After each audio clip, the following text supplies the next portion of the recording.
All right, good evening, friends. Welcome. Happy Thursday evening.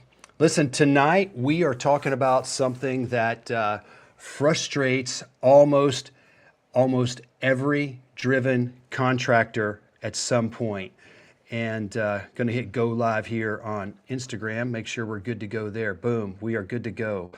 And something that frustrates almost every driven contractor at some point, and that is this, like, why does opportunity show up for some people, for other people, but not for me? It's a good question.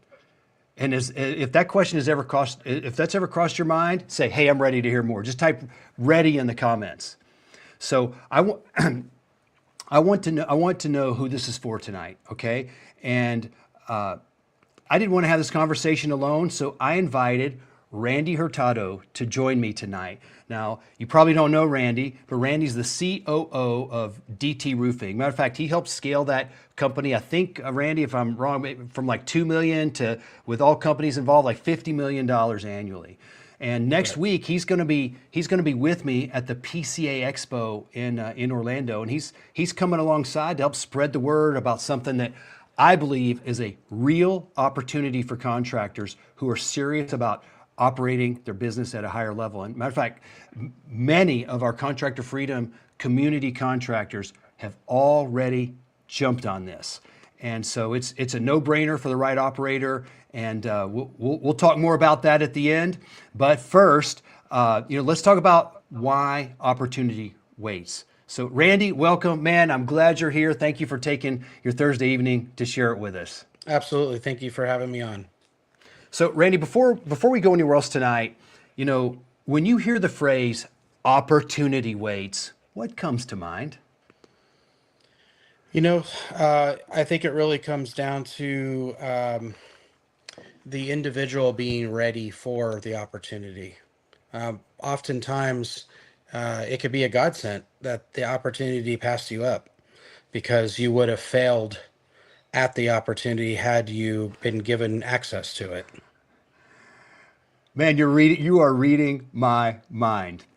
And sometimes it's like the teacher may have already arrived and the Mm-hmm. opportunity may already be present, but we're not ready to see it or to steward it or maybe even survive it. And I feel like sometimes, God doesn't release the opportunity at all because not because he's withholding blessing from us or doesn't want us to have it, but because he's protecting us from, maybe let's just say a promotion, if you will, Yeah. that we are not prepared to carry.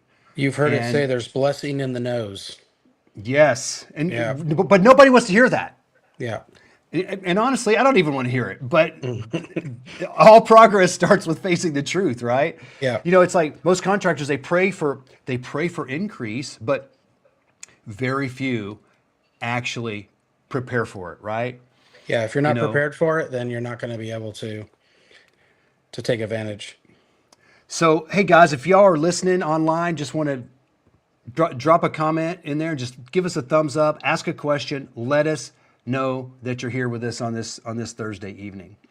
So here's a shift that many people, probably most people, miss, is that readiness does not necessarily create opportunity. Readiness changes your perception. And so before you're ready, an opportunity is going to feel like a distraction. And responsibility is going to feel like pressure. And maybe growth feels like a threat. But after you're ready, opportunity, it's going to feel like aligned with what you need to do. It's going to feel meaningful and it's going to feel necessary. It's not that the door of opportunity moved. It's like that you did. All right. So let that settle for a minute. I was just having a conversation with a painting contractor the other day, and he's, Jason, I've got this huge opportunity. Okay, he's a residential painting contractor. He got an opportunity to quote a commercial project for more than $1 million. And his plan was he's got some new employees, some new salespeople, brand new. He's developing them, helping them. But then this big opportunity comes over here, and the point is, and we just talked through it. And I didn't tell him don't do it. I said let's look at the pros and the cons. Do you have the crew? Do you have the safety training to work 4 stories high? Do you have the credit line with the material vendor? What about all the legal coverage, the insurance? What if this goes wrong? What if that goes wrong? Can you cash flow it? All of this other stuff. And he thought about it overnight, and he called me back the next day. He's like, Jason, this is a distraction. He's like, I need to focus on the plan I already have in place. And I'm like, okay, there's your answer. You got clarity on that. And that is wisdom too.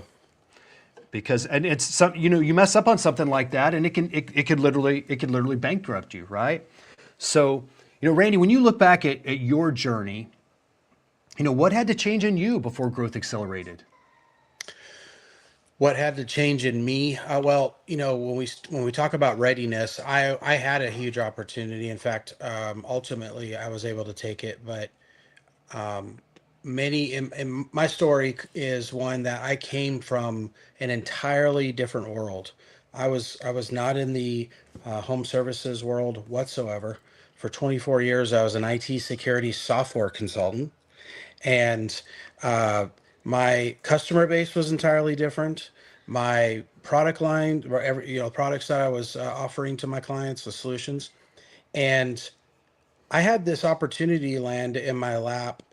About 6 months after I decided to office outside of my home and rent some place, and I I almost took hold of it, and then I decided, nope, this is where my identity was at the time, in regards to my professional career, and focused on that. And it was actually good timing, because in retrospect, or in hindsight, my now partner wasn't ready to bring me on, and had I jumped into what I'm now very successful at, or too early, we may not have had the success that we had.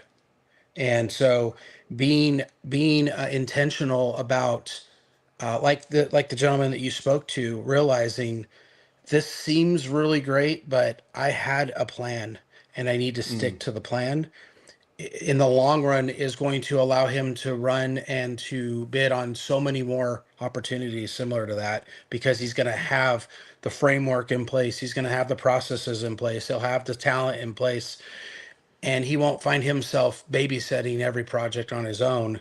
He'll have a reliable team that he's built and processes in place that'll allow him to still go home at night, have dinner with his family, and not worry about the angst that comes from those type of opportunities.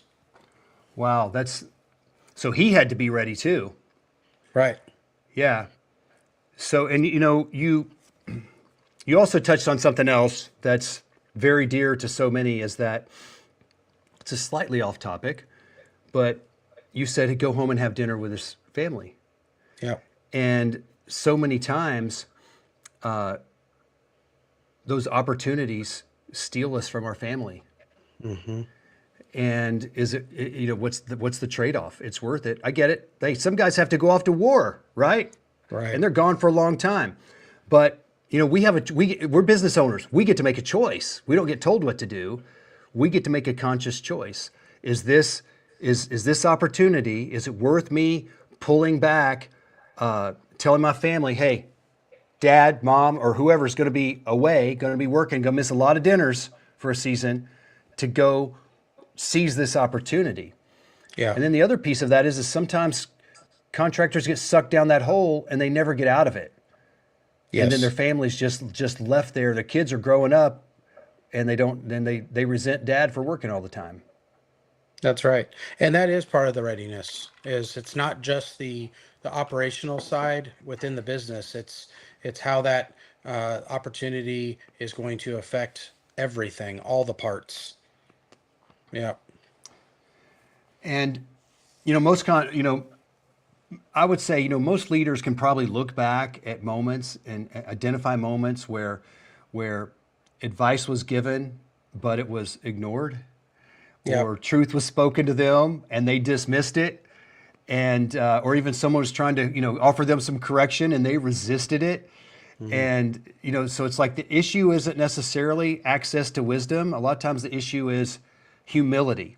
Yes. And I just I think about I've got a number of specific situations, just contractors that I've worked with, of, hey, this is a bad decision. I think you need to reconsider this. I'm sorry, Jason. We can do it. We believe in it. Okay, I'm going to support you the best I can. Then months later, after things have fallen apart, they weren't ready for it. The timing was bad. That's Maybe right. the person wasn't, the other person or whatever wasn't ready for that role.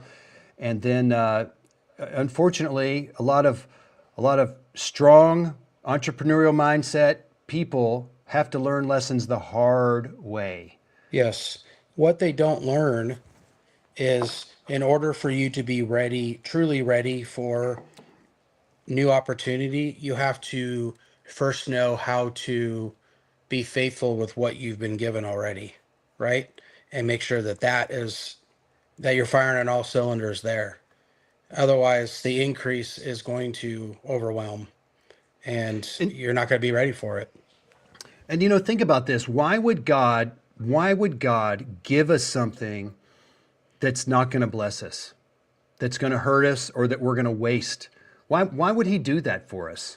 I, I don't think he would. I mean, maybe if we ask hard enough, sometimes he'll let us have what we want. Hmm. But I generally think a lot of times that delay and, hey, I don't have an answer. I think a lot of times it's like God saying, now's not the time. But eventually he might say, okay, if this is what you really want, I've tried to warn you.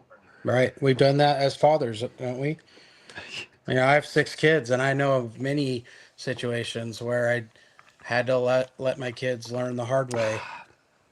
Man, that's one of the most difficult things to do as a parent. Oh my Very. gosh, that is so tough. Yes. That is so tough. So it's like when our pride is high, our learning is low. Yes. They don't go together. No, no, they And don't. but when we're finally hungry, all of a sudden we'll open our ears and listen. And it's again, it's a lot of times it's not that the teacher arrived late. It's that we weren't Weren't ready. We couldn't ready. hear it. We couldn't Nope. see it. You know. So hey guys, if you're listening, and drop a comment, let us know you're here.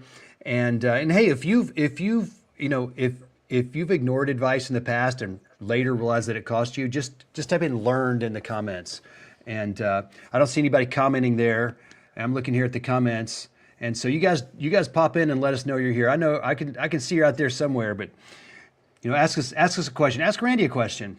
Randy's done some pretty incredible things in business, and if you guys are going to be at the PCA, you're going to get to meet him, and he's a super great guy. One of the things I love about Randy is he just loves pouring out his knowledge, his wisdom, anything he can do to help, the lessons he's learned. He is just an open book. That's one of the things Randy, I really appreciate just seeing how you interacted with at our Contractor Freedom Summit, how you interacted with all the contractors. Man, you are a blessing. Well, I appreciate So that.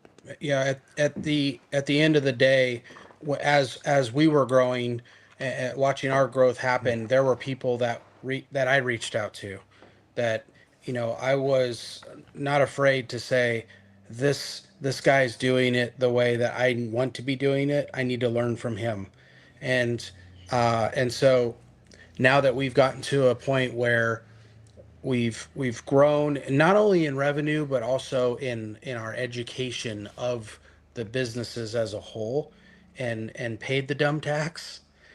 um I love to see good guys who are running businesses win. And if I see that all it takes is just like a, hey, have you considered this? And then they have this light turn on, they're like, no, does that work? Like, yeah, it works really well, and or why are you hiring so many salaried people so soon? You know, one thing I love to tell the contractors that I mentor is, you need to wear as many hats as you possibly can until you can afford not to, because you're the one that chose to be an entrepreneur, right? And so you think you're doing that person a favor by giving them a job, but when your ill-prepared model doesn't pan out because you don't continue to bring in the revenue that you were at the beginning, now you're having that difficult conversation of, hey, I'm going to have to cut back. So did you really do them a favor?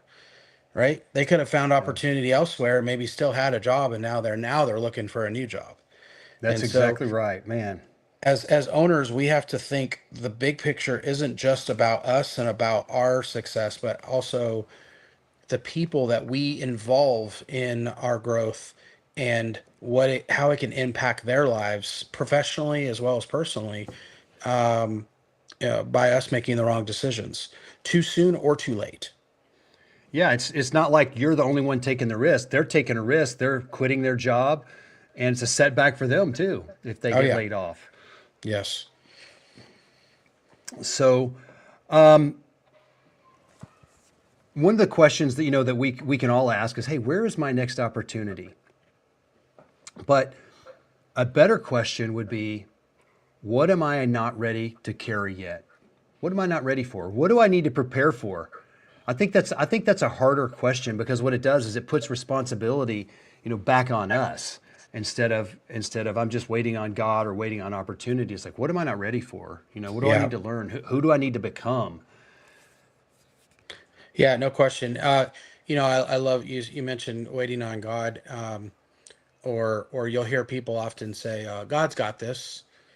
And my question to them is, what if God getting it is you doing something about it, right? He's given you talents to execute. And if you're just sitting back waiting for God to get it, he may have already given it to you and you're just missing it because you're not listening. You're not looking Okay, for the opportunity. man, that Yeah. one is a hot button of mine, because when people say, you know what, brother, I'm just waiting on God, I'm just waiting in faith, and so many times that's an excuse for I don't really have the faith to take a risk, Hmm. or I'm not willing to do the work that it takes to become the person that could steward this opportunity, and I'm waiting on God just to give me something. And I Complacency. guess, Yeah. when we get that free gift of salvation that's so amazing, that that can could spoil us maybe with the wrong Hmm. mindset, Yeah. because we didn't earn that. All right. But Well, all but you have to do is open up the book of Matthew, and Matthew 25, the parable of the talents. If you read through that, it wasn't the servant that took the talent and buried it so that he can protect it that was rewarded, right? It was the one that took the talent that he was given and he doubled it. yes, And so there's this mindset. I'm certainly no prosperity gospel guy, but there is a mindset that you somehow have to apologize for success if you're a believer.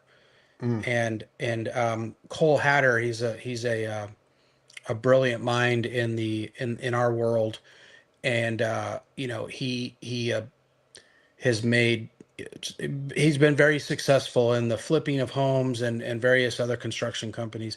And I heard him speak one time, and he said, you have for-profit companies and you have nonprofit organizations. He said, when you're a for-profit, you feel like you have to apologize for being successful, apologize for being profitable. He said, but my companies are for purpose. And when I attach a purpose to my success, then now the goal line isn't the revenue, isn't the number, it's succeeding more for that purpose. So that purpose can be many things. In our company, we have a couple of things. We pour into a ministry that serves single moms and their kids. The more we make, the more we can give. We have a process that we follow with that. We are starting an initiative in 2026 for every single roof that we do. Our guys are. It's called the Called to Serve. It's the Red Bag Project, and all of our sales team, as they go into a neighborhood that we're putting a roof on, they're going to knock the doors, but they're not knocking the doors to get on the roof per se. They're saying, my name is such and such. I'm with DT Roofing. We're doing a roof in your neighborhood, and every roof that we do, we go through the neighborhood and we drop these bags, and we're collecting cans of food for the local pantry because that's a huge problem in most of these counties is the pantries run out of food. And so I'm going to leave this bag here, and I'm going to come back around 4 o'clock. And what's ironic with it is not only will we get food, but then you get a person going, hey, why don't you take a look at my roof? And we didn't go up there and go, can I inspect Yeah. your roof? And anybody can do, any service can do this. Yeah. Any Right. any any home service can do something like that. But when you wrap it around, if you know every so many square foot of house that I paint, I'm going to contribute to this organization in Africa that drills water wells, whatever. Mm-hmm. And our goal for 2026 is to drill 26 wells, and you make that part of your identity in your community and in your marketing. Guess what happens? The homeowners want to come along for the ride. They want to participate in that because they Yeah. love that it's not for you just about the money. It's about Right. also doing something good, the greater good for helping people. So it just, when I heard Coles give that speech at Win the Storm last year, just before Charlie Kirk took stage, I was blown away by that mindset about attaching something to the success of your company instead of it just being about getting to a revenue number. Yeah, that's great. Man, that's great. Hey, Charlie's with us. Hey, Charlie. Man, if you got a question, just type it in there and let us know. Just let us know. So tonight we're talking about why opportunity waits and how a lot of times it's not that the opportunity is waiting, it's that we are not ready. We're not ready to steward it. That it could ruin us. We could waste it. And so sometimes an opportunity will pass, but that type of opportunity is gonna come around again. So earlier I mentioned that Randy and I are both going to be at the PCA Expo, and I told you that I was going to share something toward the end that could open up more opportunity for the right contractor. And so here's what I meant. So often opportunity might show up in a structured form of standards, of accountability, of alignment, and something that Randy is doing that's really cool is he's helping take this thing called the Good Contractor List nationwide. And they were just in Dallas, and I'm going to let Randy explain to you what this is and why it's important. But I believe that it aligns with everything we've talked about tonight, and it also aligns with the values that we teach, preach, and live at Contractor Freedom. So, Randy, in simple terms, tell us, what is the Good Contractor List? Well, before I do that, I want to share that, and it ties directly in what we talked about tonight is I had an opportunity that was given to me when I joined this list, and I'll go over what the list is in a moment, where the organization was a DFW based solution only. And for 14 years, it served the community as communities of DFW. It served the contractors, they served the homeowners, but it wasn't ready to go nationwide because it didn't have the capacity, it didn't have the process, it didn't have the sales staff. And it wasn't until John Hill, who founded the Good Contractors List, he walked in faith for many years, realizing I'm not ready. He could have gone nationwide many years ago, but he held out because he wanted to build the systems and processes necessary to successfully roll this out nationwide so that it would continue to help the contractors and the homeowners nationwide. What the Good Contractors List is a guarantee back solution. It's entirely different than what most contractors are used to dealing with. Most contractors are used to going to the likes of Angie, Home Advisor, paying for leads, and then praying that they actually turn into something. What the Good Contractors List learned many years ago, back in 2011 when we opened, was contractors, especially the good ones, the ones that wake up every morning, if this describes you, you're who we're talking about, wake up every morning with a goal to truly serve their clients. They love the talents that they have, and they want to go out and they want to do what they love. We say, if you love what you do, you don't work a day in your life.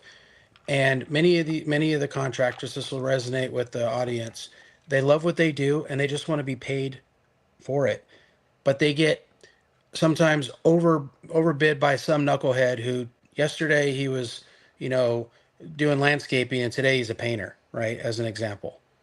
And you have these guys that are successfully running a real business in painting, and the homeowner can't differentiate between the two.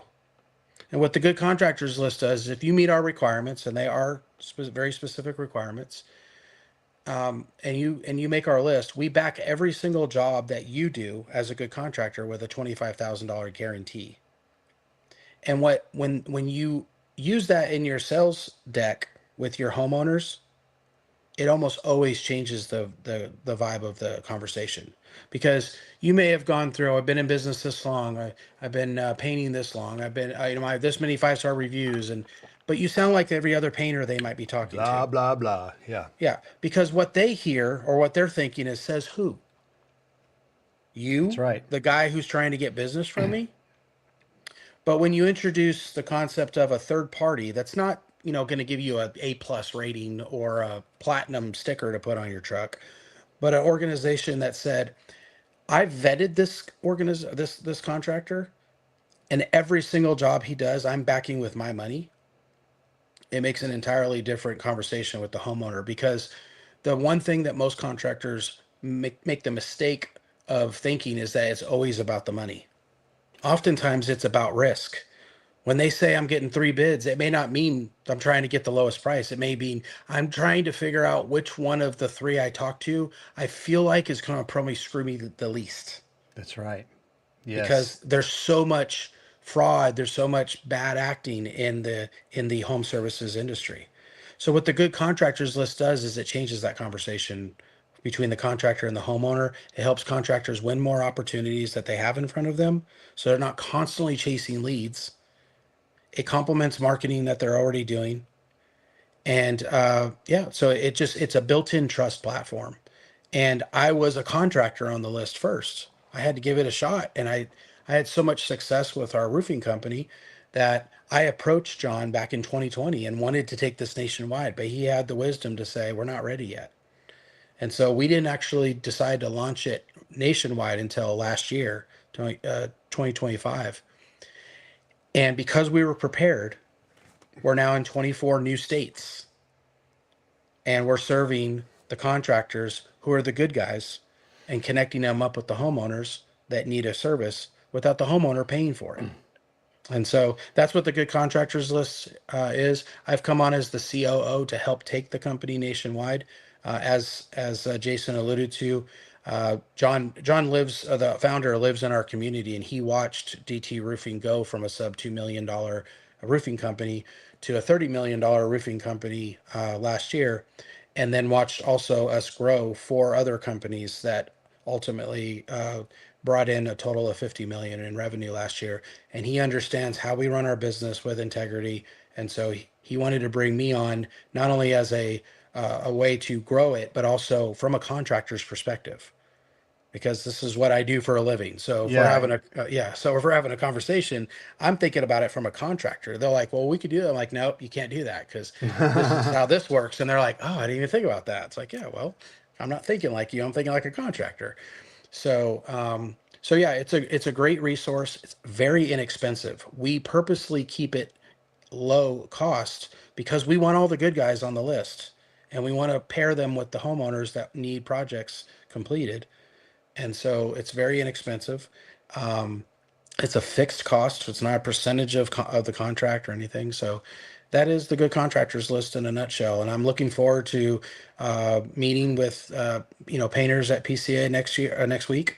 I'll be hanging out with Jason, and he's going to be introducing me to some of his buddies and what have you. But I can tell you it's very interesting, because in the roofing industry, I can walk into a conference and it's like I know everybody, and you know. And then now I walk in. I'm going to walk into this paint. I'm not going to know anybody, except the Yeah. contractors on our list. Zach and Brandon and a lot of these other guys. But so I'm really looking forward to seeing everybody next week. You know, when you rolled this out at the Contractor Freedom Summit last year. There were a few that weren't qualified yet, Yes. but there were quite a number that it was just a no-brainer, and they've jumped on it. And what they're doing is they're okay for a long time when we would be teaching our F7 sales process, we'd be teaching the contractors, hey, here's one of the major selling points that we have, and here's how we explain the good contractors list. I'm sorry, guys, it's not available for you. It's only in Dallas, right? Right. And that's why I was so excited Yeah. when you said, man, we're going nationwide. I'm like, oh, wow, this is amazing. Well, and I'll So tell all you, the you people weren't- that have been learning can Yeah, use you it weren't the now. only one. We had there's a company, Zentex. They do remodeling, and they only could use. They have 33 locations in 11 states, but they could only use it in DFW. And so when we announced nationwide, they were like every location, and they use it. $63 million company, and they use it on every single interaction with their homeowners, and their close rate goes through the roof. And contractors, just think about this. You know, like Randy said, you're trying to differentiate yourself on something other than price. So you're not Yep. racing to the bottom. And you can say, hey, look, this third party right here is going to guarantee our project for up to $25,000. That just totally brings a peace of mind. It lowers the risk, and it's a pathway to getting more yeses on your appointments. And so, I mean, it's really a no-brainer. And so you're going to want to talk to Randy. Matter of fact, Randy, do we have a link we could drop in? Yep. You can either you can yeah we can actually after this we'll drop in your link and with Contractor Freedom. And one little tidbit I did want to add, because we just learned this recently, is being a member of the Good Contractors list because of its monetary guarantee is a ranking factor with AI search bots. Because AI is actually using logic instead of just numbers. So it's not just basing off of the number of leads or number of reviews you have and what have you. When people are using long form search criteria within AI, they're now not just saying roofer near me, painter near me. They're saying who's the best painting company in my area that poses the least amount of risk and provides the most value, because they can Yes. bring that long form search. And when they hear value and less risk and those type of search, well, the membership to the Good Contractors list is actually a ranking factor on there. They're also members of the Good Contractors list, so every job is a $25,000 guarantee. And we learned this by accident, because of us, peering a little deeper into AI for our businesses. So very interesting. Thank you for sharing that. And hey, by the way, shout out to Conrad, man. I'm glad you're here, Conrad Durheim. How you doing, Conrad? I think Conrad's on the list too, isn't he? He is. Yeah. He is. He's And, not going to but- be. He's not going to be at PCA next week. He's going to a different show, but he'll be missed. Yeah, we will miss you, Conrad. Well, hey guys, we're going to be there at the PCA. We're going to be there all week. Connect up with me, connect up with Randy. We'll be hanging out a lot together. Look forward to just meeting you guys. And Randy, thank you for taking your Thursday evening and spending a few minutes with us, man. I look forward to seeing you there in Orlando on Tuesday. It's absolutely my pleasure, and I'm looking forward to meeting everyone in person. All right, guys. God bless everybody, and y'all have a great evening. And I dropped that link if you want to learn more about the Good Contractors list. I dropped it right in the comments. And if you have any questions, reach out to me. And Randy, what's the best way to get in contact with you if they're not going to the PCA Expo? So you can connect up with me on social media on Facebook, Randy Martin Hurtado, blue check mark.